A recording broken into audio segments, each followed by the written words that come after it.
I've always been a quiet person by nature, raised by parents who taught me to be kind to others. As a result, I rarely got angry with people, and sometimes even put myself at a disadvantage. Nevertheless, I live by the principle of doing things for the sake of others. My friends would sometimes scold me, saying, "You should express your emotions more," but I loved seeing people smile and always prioritized others over myself. After graduating from college, I joined a reasonably large advertising agency. Although I was introverted, I thought a sales position might make me more outgoing. I was genuinely interested in sales, so I asked to be assigned to the sales department. For the first 2 to 3 years, I was stationed at a branch office a little distance from the headquarters. My boss at the time, the branch manager named James, was very caring. He didn't get angry at subordinates' mistakes. Instead, he emphasized learning from them. Whenever I made a mistake, he would help me think it through and encourage me, making my job feel fulfilling. James was greatly respected, not just by the staff, but also by the CEO and clients. Under his leadership, I believe the company's sales were quite good. However, in my second year, James was transferred to the headquarters and George took over as my new boss. George was from the headquarters, and frankly, I had never heard anything positive about him. He was known for being lazy, kind only to young women, and arrogant towards married employees, those with children, and younger male staff. Many had left because of him. He was always obsequious to the CEO and those who benefited him. Rumors were that, despite his incompetence, he was good at ingratiating himself. When it was announced that such an infamous person like George would come to our branch, some female staff members even said I'd quit if he came. Faced with his imminent arrival, I was filled with anxiety about what lay ahead. As usual, I arrived at work 15 minutes before the start of my shift. Since joining the company, I had made it a routine to clean the office in the morning. That day, as I opened the door to start cleaning, I was surprised to find someone already there. Nevertheless, I greeted them with a good morning. In response, a loud voice said, "Good morning. Who are you?" I'm Ethan. I stammered. I'm George from the headquarters. Nice to meet you. Are you always the first one here? Yes, since I joined, I've always come early to clean before everyone else. I see. George said, and then started walking around the room. I continued cleaning without much concern. Soon, other employees began arriving, each greeting George, until it was time for our first meeting of the day. George opened the meeting by saying, "I'm George from the headquarters. Let's make sure sales don't drop under my watch.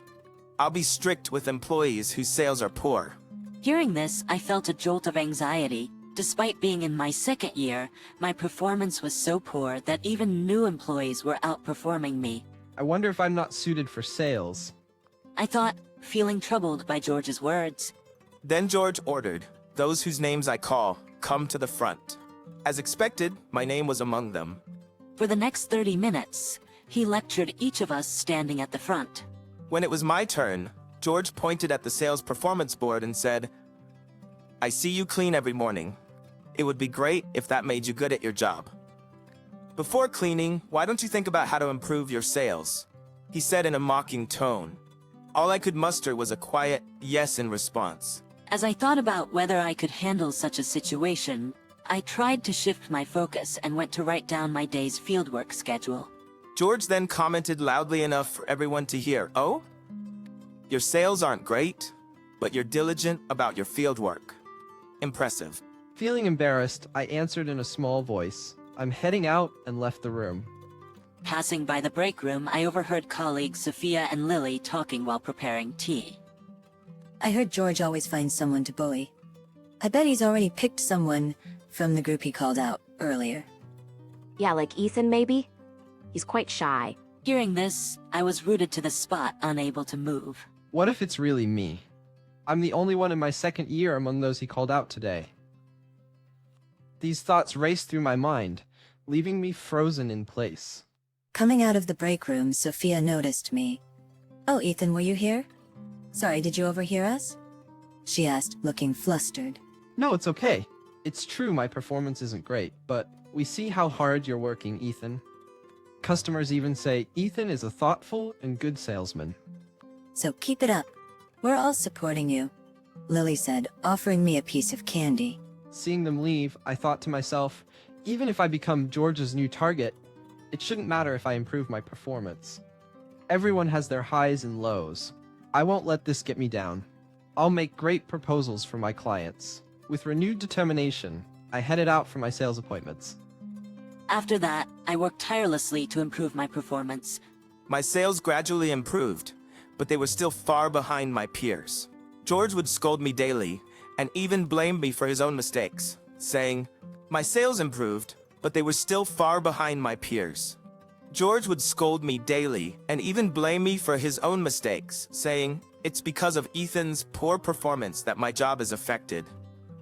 Additionally, when a female employee asked to leave early because her child was sick, George made her cry by saying, "This is why I have issues with employees who have children. Well, the company will run without you. All right, go home and take care of your child." On the other hand, when a young female new employee seemed unwell, he said, "I'd be sad to send you home because you bring so much brightness, but you're an important staff member. Go home and come back when you're feeling better." She left, looking guilty. From then on, even when coming to work, she seemed to worry about other staff's eye and gradually lost her energy. Day by day, the atmosphere in the office worsened, and eventually several employees resigned. Yet George insisted it wasn't his fault, saying they just didn't have the guts. He bad-mouthed them in front of everyone and refused to change his ways. One day, President John, who was CEO, came to the branch with a man in his 50s named Steve. "This is Steve, who will be joining us from today," he said. "George, I'm entrusting you with his training. He's a valuable asset for us," he said. Steve looked a bit chubby, with thinning hair and a slightly stooped posture. He seemed somewhat down on his luck. In front of President John, George was in high spirits, saying, "Leave it to me, President John. I'll turn him into a top-notch salesman in no time." Good, George. Sales at this branch have been a bit down lately, so I'm counting on you, President John said, leaving George looking tense. After President John left, George's attitude changed drastically. "Hey, Ethan, come here," he yelled, and I rushed to him. "Ethan, you're going to be his trainer, but just now, President John said you would be the trainer." I responded in surprise. "What? You trying to give me orders? I'm swamped with other work. Besides, how can this old guy be of any use?" George said, kicking a chair over. His yelling and actions frightened some of the female staff, and as I stood there hesitantly, Steve picked up the chair and spoke gently. "This is something for you. I hope you guys like it," he said, handing out cream puffs from a popular store to everyone, lightening the mood. No problem, Steve. Sorry that you had to see the office like this on your first day. Well, frankly, I'm not doing well in sales lately, so that makes George kind of frustrated. I said. Steve replied, looking at the piles of company documents and sales materials on my desk. I spent the day giving Steve the tour of the office and explaining the work. We had lunch together at a nearby diner. "If you don't mind me asking, why did you decide to change your job now?" I wondered a bit if they were even hiring for mid-career positions. "I see. Thank you for sharing. I'll do my best to help you get accustomed to the work quickly." Steve's words made me happy.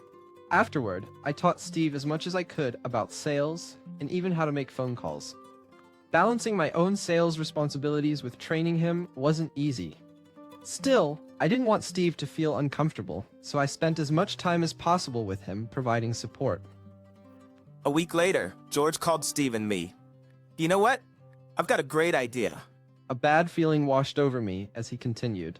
"Ethan and Steve, if you don't raise 100K in sales by this time next year, you're both fired.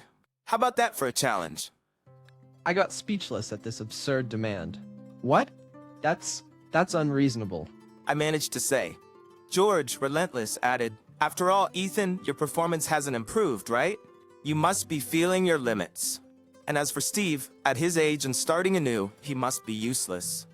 I'm telling you, I'll give you 1 year. I'm generous, don't you think, huh?" He said loudly. "Steve, what are you saying? Raising 100K in sales is impossible," I said in a panic.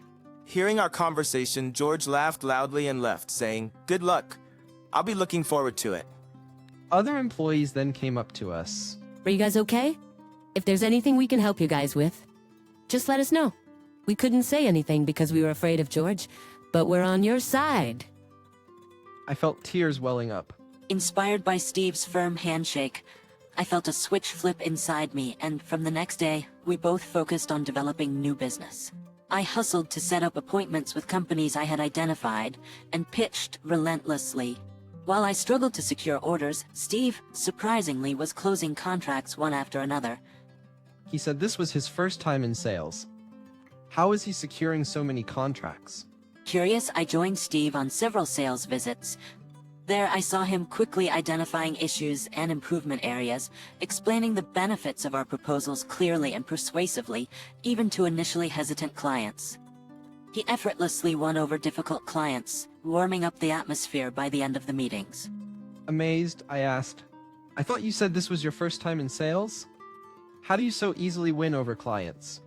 I believed I had been considering the client's needs and my proposals. But if they said no, I would sometimes push hard, but I wasn't fully listening to the clients or understanding their issues almost all the time. In my haste and lack of calm, I realized, encouraged by Steve, I started to revise my approach, using his techniques and thinking objectively from the client's perspective. Miraculously, like a changed person, I began securing contracts rapidly, and my performance improved significantly. Steve and I became top performers within 6 months.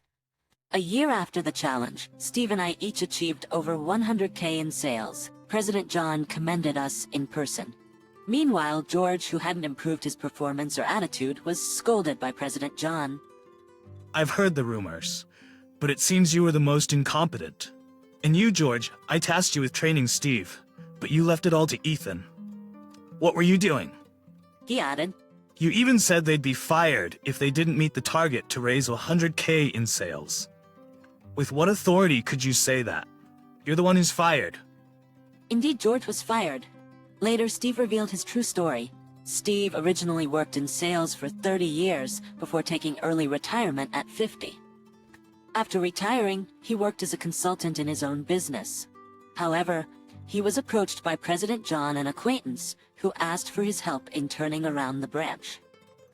However, he was approached by President Chan, an acquaintance and the CEO, who asked for his help in turning around the branch. It's okay even if it's just for a year. Could you join as a salesperson? President Chan pleaded. President Chan pleaded and Steve agreed. He was also tasked with monitoring the actions of George, whose behavior had become problematic at headquarters. I reassured him, please don't worry about it. Thanks to you, my performance improved, and I rediscovered the joy and importance of sales. I'm truly grateful to you. After a year, Steve truly left the workplace and now serves as a consultant for both the headquarters and the branch. He frequently visits the offices, bringing delicious snacks and lending an ear to the employees' concerns, earning their trust and reliance. Since then, I've maintained top sales performance and was even offered a transfer to headquarters, but I chose to stay at the branch with the colleagues who helped me during tough times.